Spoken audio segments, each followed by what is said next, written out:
Hello, everybody, and welcome to another edition of the Best of Pedalshift. On this edition, we go all the way back to August of 2019 for Pedalshift project number 173, Stealth Camping Revisited. This is a companion to episode number 161, because if we're revisiting something, we know there was a prior episode. So if you have not checked out episode 161, I would invite you to do that as well. We get more into the ins and outs, tips and tricks on stealth camping, including, I think, a really valuable bit of information from a listener who has a law enforcement background. So hope you enjoy Stealth Camping Revisited. On this episode, I thought that we would do a little bit of a revisit because there was a lot of feedback, a lot of interest in episode number 161 of the Pedalshift project, and that was all about stealth camping. And I have to say, as I mentioned in that episode, I am relatively new to stealth camping as a main source of interest for me.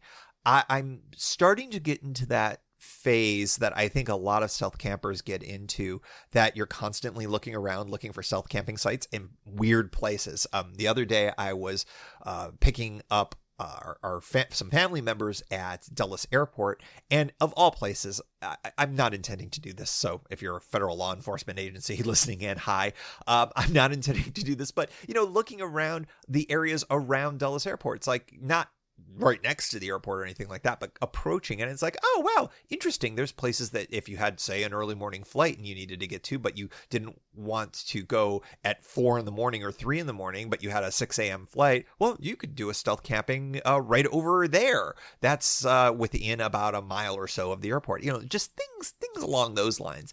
Not intending to do that by any stretch of the imagination, but you're getting the idea. You're looking around, maybe in cities, maybe in all sorts of different places, going, that would be an excellent place to camp out. So I thought that it would be a good time to revisit some of the stuff that I've been thinking about, but really more so some of the follow-up and feedback that I got from folks from that episode, because I got some really interesting stuff that I thought would be excellent to share with all of you. So we are just going to jump right into it. The most interesting perspective that I got, and I'm going to anonymize this listener upon request, because this is coming from someone with a law enforcement perspective to stealth camping. And I think that this was, now granted, only one person from a law enforcement perspective, so it's not a universal way that law enforcement looks at it, but I thought that this was pretty helpful, at least for me, from a lawyer's perspective, hearing what someone from a law enforcement perspective has regarding stealth camping. Now, as I mentioned, I'm going to anonymize this. The only thing that I'll say is that this is somebody who would run into this from time to time, as the note from this person suggests. So I'm just going to read it straight up and then have some comments as I go along, and probably more at the end of it. So it's a little bit on the lengthy side, but super, super helpful. So here we go. Again, law enforcement perspective on stealth camping. Thanks for the recent episode on stealth camping. Probably no topic has the breadth of opinions among your listeners as this. Maybe pannier pronunciation. By the way, sidebar, if you have not gone to the Path Less Pedaled and seen the video on the proper way to pronounce the word pannier, please go ahead and do that. I've obviously already let the cat out of the bag by saying what the pronunciation is. It's one of the few times in my life that I've actually been pronouncing something properly the entire time, and I was just very happy to hear that. But thanks to Russ for settling that debate once and for all, I think. Anyways, that's the end of the sidebar. On to the rest of this. I've been in law enforcement for 15 years.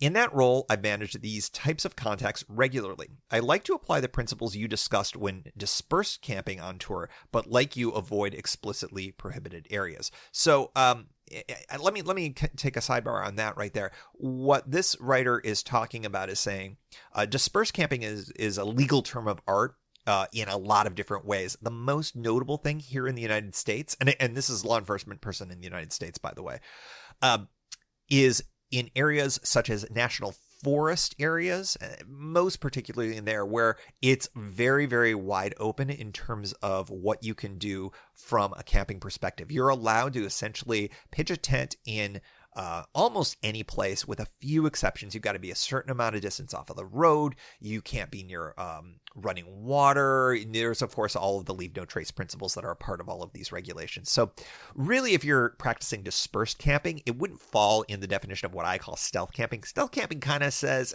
you're not exactly where you're supposed to be.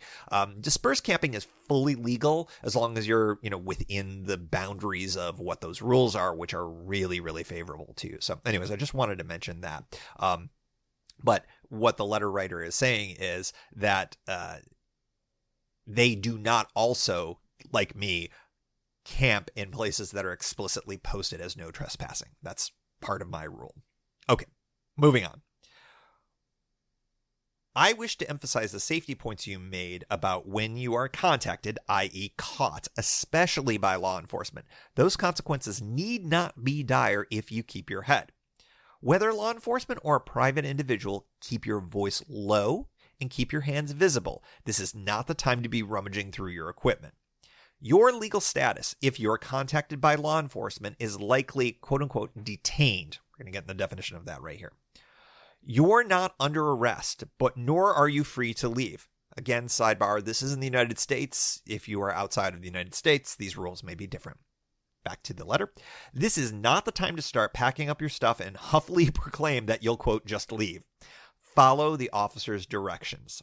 Remember that he doesn't know you from Adam or Eve, and more likely than not is going to treat you with great caution. I think that's really good advice, especially these days where the assumption, I think, amongst a lot of law enforcement is that if someone is rummaging around and stuff, the possibility of a firearm being involved is high enough that they've got to be on alert with that. So if they're armed, that's something to be very mindful of as well. So great advice, I think. Going back to the letter here. An officer has about 20 minutes, according to case law, to confirm or dispel his suspicions that you've committed either a civil infraction, for example, camping where camping isn't allowed, posted or not, or trespassing. During this time, you are in the same legal situation as you've been pulled over by an officer for a vehicle traffic violation. Behave accordingly. You must identify yourself, at least with a verbal name and date of birth. That's kind of subtle law as well. You do not need to present a photo ID or driver's license if it's not a traffic offense. He, meaning the law enforcement person who's busted you, may ask you questions. Remember that if he's just investigating a civil infraction, you don't have Fifth Amendment rights to not incriminate yourself with statements. Shush, because they'll be used against you. Okay, this is getting a little into the weeds here on kind of criminal law and stuff like that. But generally speaking, and again, this is me talking, not the law enforcement officer. Generally speaking, let's say you get caught and it is law enforcement. They have all the right in the world to ask all sorts of different questions. Now, do you have to answer all of them? No, not here in the United States. But that being said, this is where you get into that tricky area of balance. If you're going to clam up, which is your right to do, that's going to create perhaps a little bit more suspicion and perhaps make the person who is on the other side of the conversation maybe not necessarily have a great degree of trust in where you're going. So this is where you have to kind of think for yourself on your feet, what is the best use of information flow here? And I think that depending on the scenario and depending on how you are assessing things, you may choose to be real quiet and just let things kind of roll from there and assess as you go on. Or you may just be like, hey, I'm on a bike tour and here's all this and my name is this and I'm from here and I was only going to stay one night. Free flow of information. One thing that I'll say as well, in common sense, not just being as a lawyer, is you can only reveal information once. So think about it that way. Maybe if you're in a situation of like this, start slowly. You have to reveal your name at the very least, but slowly trickle out the information as you see fit. Okay. Anyways, that was a lengthy diatribe there. Going back to the letter. The consequence will vary. The consequence of being caught, I think, is here, will vary from a warning and, okay, you can just stay tonight, to a criminal notice, which means an arrest without a booking for trespassing. In this particular officer's state, this probably won't be applied unless you've previously been told not to be at that location. And I think that that's a really good point. If you are a habitual offender, and this is not your first rodeo, first of all, you're not listening to any of this advice anyways, because, well, you've done this a lot and you've been caught a lot.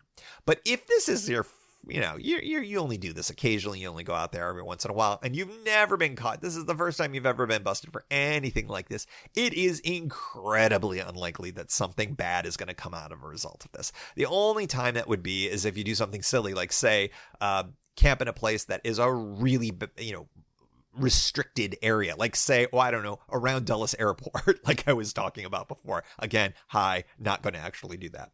So remember all of that. Letter writer keeps going on. And this is, I thought, was the most interesting part of the letter here. Another possibility to consider is that in my jurisdiction, the violator can be expelled from all parks for anywhere from 48 hours to a lifetime, depending on the offense. Expulsions for 30 days are common and can really put a bind in your travel plans down the road. So that's a really interesting thing. If you are in a place that is a national park or a state park or a city park or anything along those lines, and you're camping where you're not supposed to. Let's say you're in a municipal park. I'm just going to pick Forest Park in Oregon. It's in Portland. I believe it's maintained. I think it's a bad example. I think it's Metro. All you Oregon people know what I'm talking about. It's done at the municipal level, even though it's at a weird level of government. It's not state, it's not national, it's at a municipal level. They may say, okay, you're busted and you're expelled from all metro parks for the next 30 days. Well, that could be bad if you wanted to hang out in a lot of the parks. And if you get busted again, you could get elevated up to criminal trespass if you defy that order. Now, maybe that won't be such a big deal, but let's say you're doing a tour through a whole bunch of U.S. Forest Service lands and you get expelled for 30 days. Well, that would be a much bigger problem for you because so many of the places that you might be going through are U.S. forest lands. And so you would have to redo your entire trip. So something to keep in mind here. I never thought about the concept of a civil expulsion order. That could be something that happens if you get busted. Now, again, is this something that will really be likely to happen on your first offense? Probably not, but it's possible. And it's just it's one of those things to balance out there. It's sort of like, okay, do I want to stealth camp or do I not want to stealth camp? Well, what are the consequences? Well, one of the consequences could be an expulsion order like this. So things to keep in mind. So we're going to wrap up the letter here. Of course, all of this only applies to my jurisdiction. Your mileage may vary, as you say, meaning me. The best thing you can do is make your peace with being caught ahead of time. Be comfortable with the foreseeable consequences, and you can then just relax. P.S. People are going to stealth camp. Might as well do it as low impact and safely as possible. So anyways, I thought that was the reason why I spent so much time on that is probably pretty obvious right now. Is that is a really good kind of sense from a law enforcement officer's perspective about stealth camping. So if you are stealth camping, according to my definition, I think the definition that this person was talking about as well, you are doing something, you're someplace where you're not really supposed to be. Is it something that is the end of the world, like throw you in jail and lock you up kind of a situation? Almost assuredly not. Unless, again, you're a habitual offender and you're constantly coming back and you're told not to go and then you keep coming back. That's a different story. And I don't think anybody that I'm talking to on this show falls in that category. It is something that you should weigh as part of the consequences of doing stealth camping because, again, you're doing something you're not supposed to. So I would think the vast bulk of folks who are listening right now, you're like, this is all way too much for me. I'm just trying to go out there and have my 2 weeks of vacation a year. 1 week, I'm going to go do a tour and I'll pay for my campsites. Thank you. Or better yet, I'm just going to stay at B&Bs. You know what? That is all awesome. I'm talking about the folks that are thinking, you know what? There's some element to stealth camping being a logistical and good part of what my tour is going to be because either I need it, I want it, whatever. Also, stealth camping is something that a lot of folks do, and I think it's really important to talk about. This, I think, colors in a lot of the lines from the law enforcement perspective, and I thought it was worth sharing with you all.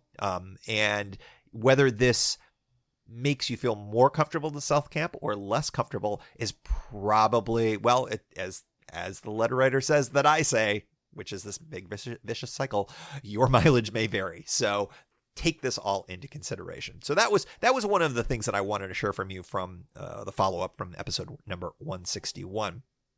Another piece of information that came from listener Richard Wazinski I thought was a really good one, because this is something that I ran into as part of my stealth camping. And that is, one of the biggest downsides of stealth camping is that you don't have any facilities, because there are no facilities where you're at.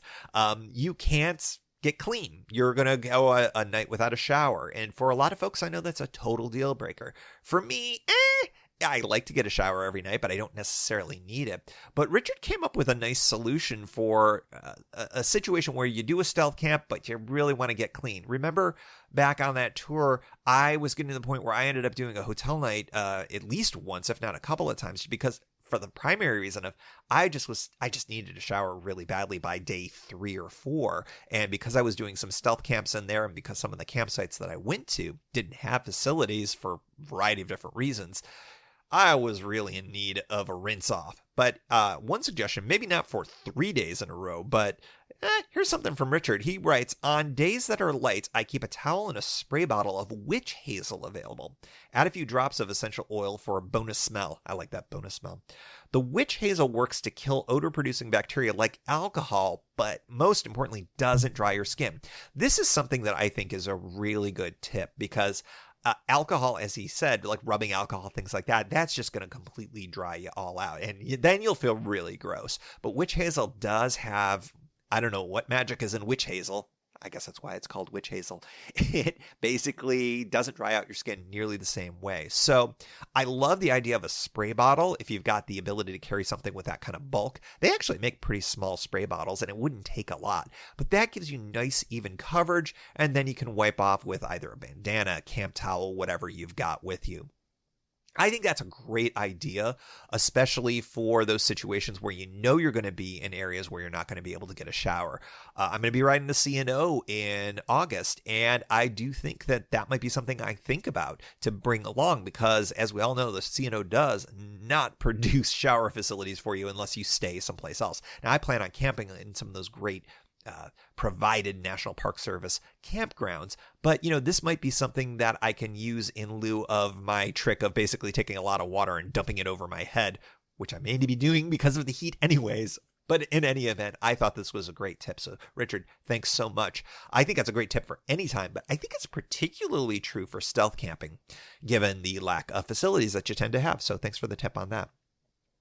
Last but not least, I wanted to talk a little bit about techniques for finding stealth camping spots. One of the things that I didn't really spend a lot of time on in episode number 161 was talking about how I find stealth camping spots. Now, if you're in the middle of a long ride and you're just kind of scoping them out as you're looking, that only gives you some piece of the information, because you might be able to look at a bank of trees and say, oh, that looks great. It looks really dense. But you may find when you get there, oh, it's only about 20 feet deep. And actually there's a house on the other side of it. That is not a good stealth camping spot at all, not even remotely.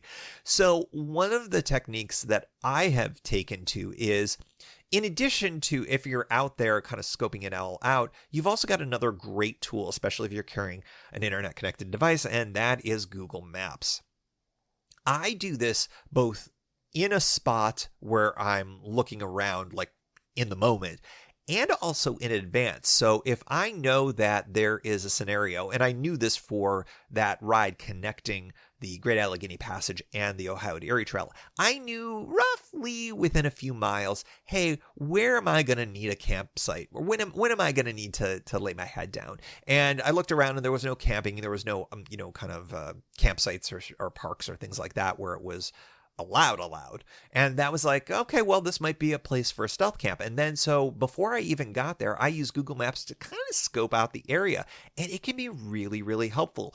The satellite view is awesome because it will show you large clusters of trees and give you an idea about whether or not that property is private or public or somewhat in between, and you can pick out a few good potential spots in advance before you even go there.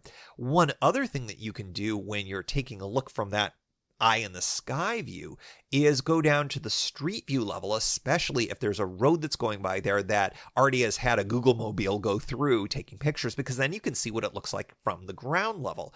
That was really helpful for me again in that spot in Pennsylvania, because I was able to scope out, I scoped out at least a couple, 3 spots in advance and was able to rank them fairly well based on what I was seeing from that point. And it was interesting, the spot that I thought was going to be my number one choice because it was the quote unquote safest, I actually didn't even end up going there. It was the furthest away as I was riding. And I ended up going to the very first spot, which I thought was kind of marginal because I wasn't sure what the situation was, because there was actually a building. And as I talked about on the show, it was an abandoned house. So I wasn't really sure whether or not that was going to even be there anymore. Maybe it had been knocked down and built up because, of course, some of the Google Map info comes from years prior. Well, so it turns out it was still there, and I was able to go in the back there, and I was able to go into space that was not posted land. It was not even a part of the property that abandoned house was on. It was much further away from there, and it was safe and secluded, and it was a great spot. It turned out to be perfect because it was the closest possible to some other services that I wanted, and it was away from the road, and it was away from people, and it just worked out really great. I never would have known it in advance if I hadn't done a little bit of Google Maps checking. So I think that that's also something that you can do kind of in the moment as well. If you've got your cell phone with you and you've got a signal and you've got the data plan, et cetera, et cetera, et cetera. When you're starting to look around in an area that you're in, you can scope it out from the ground, looking around, going, oh, well, there's a whole big bank of trees over there. I wonder how deep it goes. And you can go into Google Maps and take a look at the satellite view and say, oh, that actually is a terrible idea because there's homes right on the other side. Or, hey, that's a great idea because it just keeps going and going and there's really nothing happening behind it. So using something like Google Maps, and of course you can use any of the other types. I just happen to use Google Maps quite a bit myself. That gives you the satellite and the on-the-ground options, and that can be really, really helpful in doing it. One of the places where I kind of stumbled upon that myself, but I had it reinforced that it was a good idea because of a resource that I ended up finding on YouTube, and I wanted to kind of close out this section of the show by talking about this gentleman's channel. This is a guy by the name of Douglas Conlon, and he's got a YouTube channel that is fascinating. This guy's a character, a little bit weird, but I think he would admit it himself. He's a 100% stealth camper, and he all by bike as well. So total bike tourist, total 100% stealth camper. Last year, he did what ended up being an interrupted tour. He was intending to go from his home in southeastern Michigan, I think Ann Arbor, if memory serves, all the way down to Florida. Well, he ended up getting interrupted for a variety of reasons and ended up going only until Tennessee. But he vlogged this whole trip. And when I say vlog, that means that every single day he did a video. And many of those days he showed where he ended up and how he ended up with his stealth camping spot. It's really an interesting watch. I'll have a link in the show notes in there. The fascinating thing is that guy didn't do this in the middle of summer. He did this in winter, no less, which was amazing. He's going through Michigan, Ohio, and into Kentucky and Tennessee, all in the middle of winter. It was quite an amazing ride. And as I mentioned, he is quite the character. Seeing how he scopes out stealth sites is a real lesson. And one of the things that he does is he'll ride. And when he's done, and he's the type that he's not a planner, he just kind of finds a spot, or it gets to a point where he's like, okay, I'm tired. It's getting dark, or it's too cold, or it's windy, or whatever. It's time to start looking. He starts looking around. And if he's got the opportunity, he'll use Google Maps as an extra source of information to find a good stealth spot. And so that was nice to see what I kind of stumbled upon myself, reinforced by someone who I think is pro level at all of this. So go check all of his stuff out. Link in the show notes. Again, the guy's name is Douglas Conlon. I would say that he is a lot bolder at picking spots than, especially some of them, than I would personally choose. But I think it's a really interesting thing to see all of the visuals that he sees in making these choices. all of this is personal preference. You know, for many of you listening to this right now, you're like, this is a bridge too far. I am not interested in this. I like hotels. I like B&Bs. I like campsites where I pay someone $20. That is totally understandable. Frankly, most of the time I'm with you on that.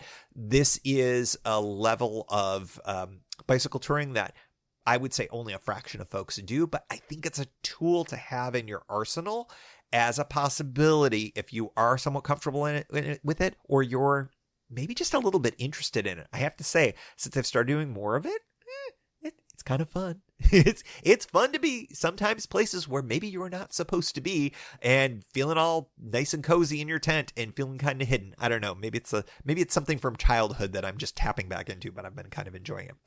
In any event, that is, I think, a really nice follow-up and a companion to episode number 161. So again, if you have not listened to episode 161 and you're interested in the broader topic of stealth camping on bicycle tour, I would highly recommend you go back and listen to that as well. I have a whole bunch of tips on a variety of other subjects that complement these things, but hopefully the techniques for finding spots, the techniques for keeping clean are helpful, and most importantly, that excellent letter from thank you listener, you know who you are, regarding law enforcement's point of view for stealth camping. I think it's all really great, and I hope that you can use these tools on your next bicycle touring adventure that includes a little element of stealth camping.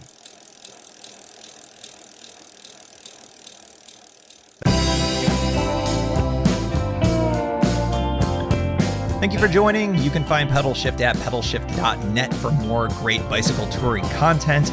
You can hear the Pedalshift project through Apple Podcasts or your favorite podcast app. Opening music courtesy of Jason Kent off his self-titled album. The track is called America. Check out his band Sunfield's latest release, Mono Mono, wherever cool music is available.